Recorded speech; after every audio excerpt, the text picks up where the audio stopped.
Realize that the majority of people, including myself, keep waiting for our lives to begin while not realizing that waiting has become our life. It's true for me, and it's probably true for you. And the question is, why do we keep acting like life starts later? I mean, not officially, not out loud. I mean, most of us don't even, don't wake up and say, today feels like a great day to quietly postpone my entire existence. We don't say that. But it's curious, isn't it?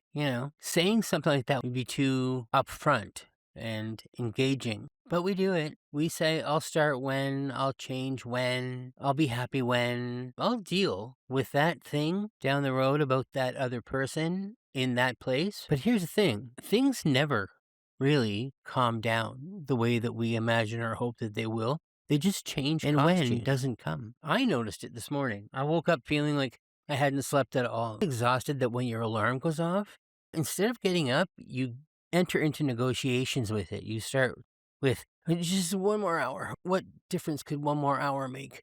I'll make it up tonight. I'll work late. I'll work later than late. So that's what maturity looks like. I'm teasing, of course, because it's my story. But the strange thing is, I have plenty of reasons to get up. I'm looking for work. I have projects that I care about, and I have people that are counting on me continuously, day in and day out. I'm trying to rebuild parts of my life. So the problem wasn't that I had nothing to do, that I had nothing to be motivated about. The problem was I was trying to outsource my life to the future me. Thinking about that, something clicked. This just isn't how I treat mornings. It's how I treat life. But future you is usually just a present you with less time. That's how that works. And it's one of the things that we forget very often. So having said that, the useful question really isn't, why am I so lazy? That question is usually a trap, and the question itself is a bit lazy. The better question to ask yourself, why do I keep moving my life? Because every time we postpone something meaningful, we're not just losing time, we're building evidence, and that's why it feels so bad to do that. We're building evidence that we may not how to follow through, or that we can't trust ourselves, and that story can get dangerous really fast. So this week's question is simple. It's, why do we keep putting off living until later? Why does life feel like it's about to begin instead of something we're already inside of? And yes, I believe Jimmy Carr, the comedian, made me realize that I can honestly say I haven't been enjoying the passage of time. And that realization opened up a bigger question. What gets in the way of happiness? The practical things that quietly block it without knowing. I noticed it in myself. Here's how you might recognize it. This week's pattern is postponement. I don't think most people wake up with an ambition to waste their lives. I think most people are trying to improve them, really. We're trying to be responsible, trying to make better choices. We're trying to become the kind of person who can finally do the thing properly, whatever that thing is. And that distinction really matters. The first thing I learned in this little investigation is that procrastination probably is not what most of us think it is. I always thought procrastination was about laziness, about, wanting to take more time to do nothing, to treat myself. I've called myself lazy more times than I can count, and usually with great confidence, maybe a little evidence, but very strong branding. It's just what I do. I do branding. But here's the thing.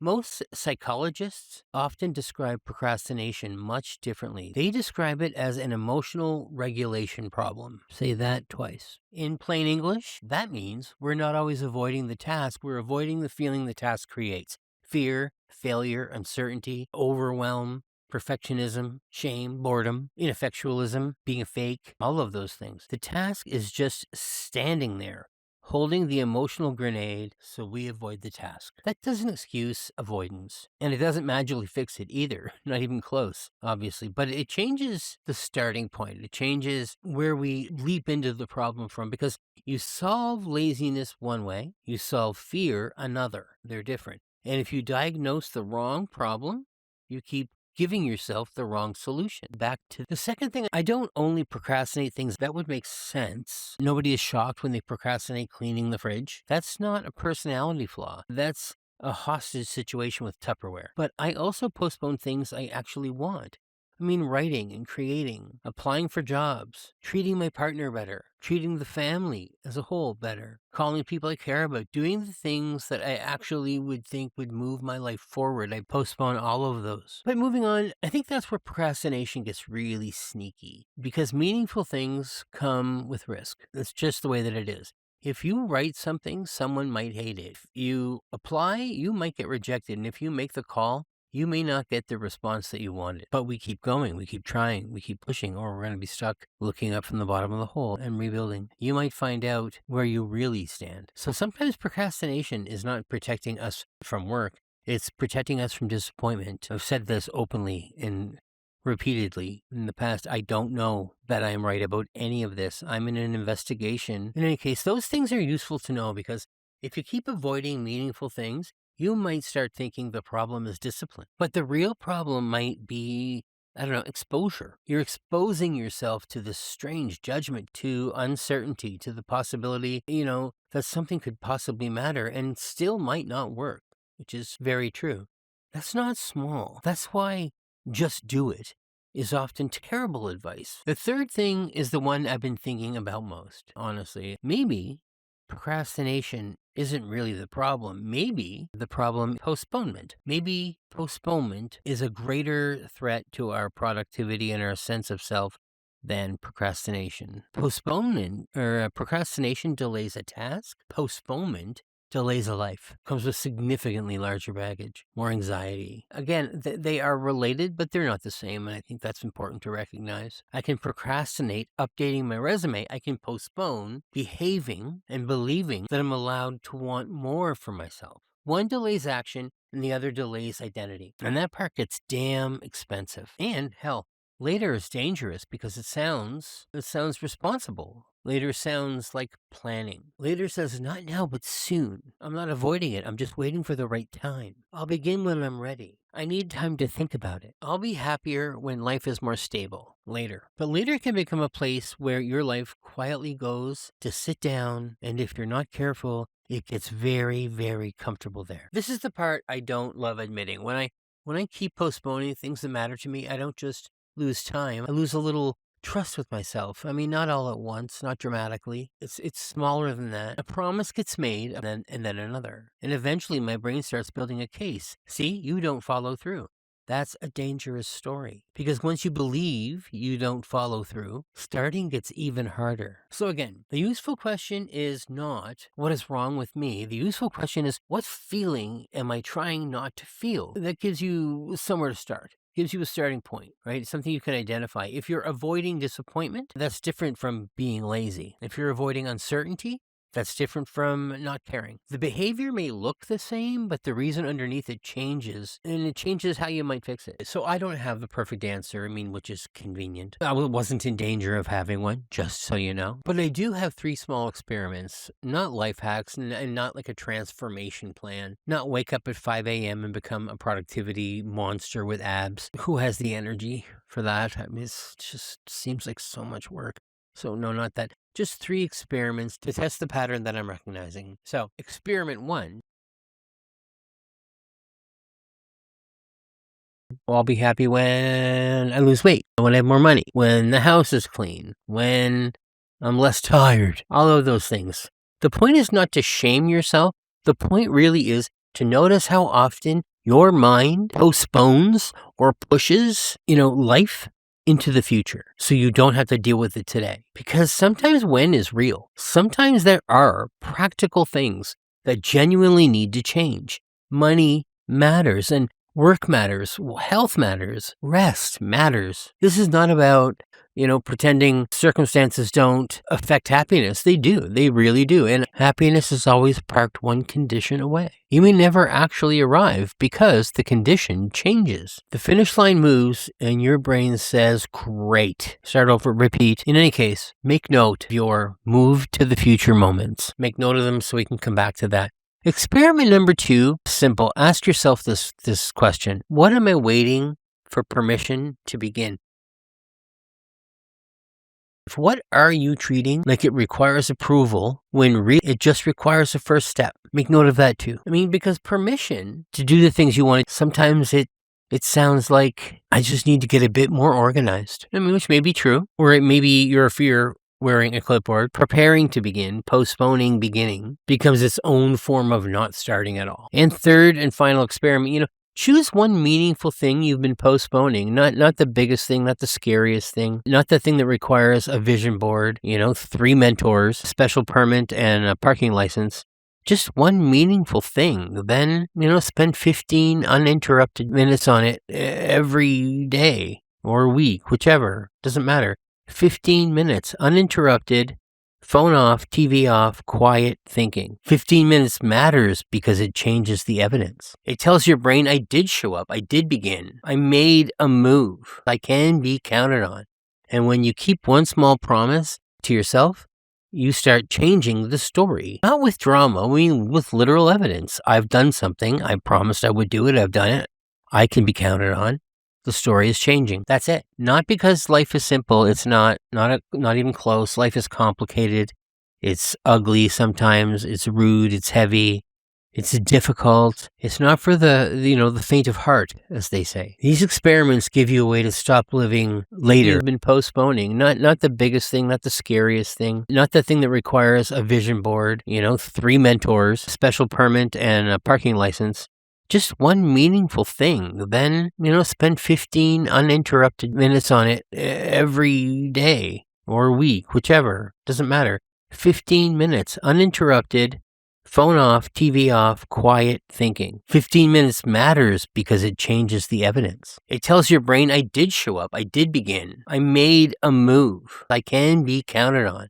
And when you keep one small promise to yourself, you start changing the story. Not with drama, with literal evidence. I've done something, I promised I would do it, I've done it, I can be counted on.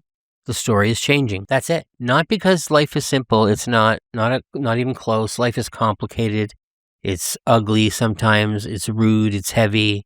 It's difficult. It's not for the faint of heart, as they say. These experiments give you a way to stop living later and start moving and living earlier. So where have I landed this week? I still don't know exactly. I don't know how to enjoy the passage of time. I know that. I'm not sure that's a question with one answer, but I think I found one thing that gets in the way. Waiting. Like we were talking about, waiting until we're ready, until we're better, until we're confident. Waiting until life finally begins. It's my kryptonite, trademark VC Comics. And to be fair, some waiting is necessary. Some waiting is wise.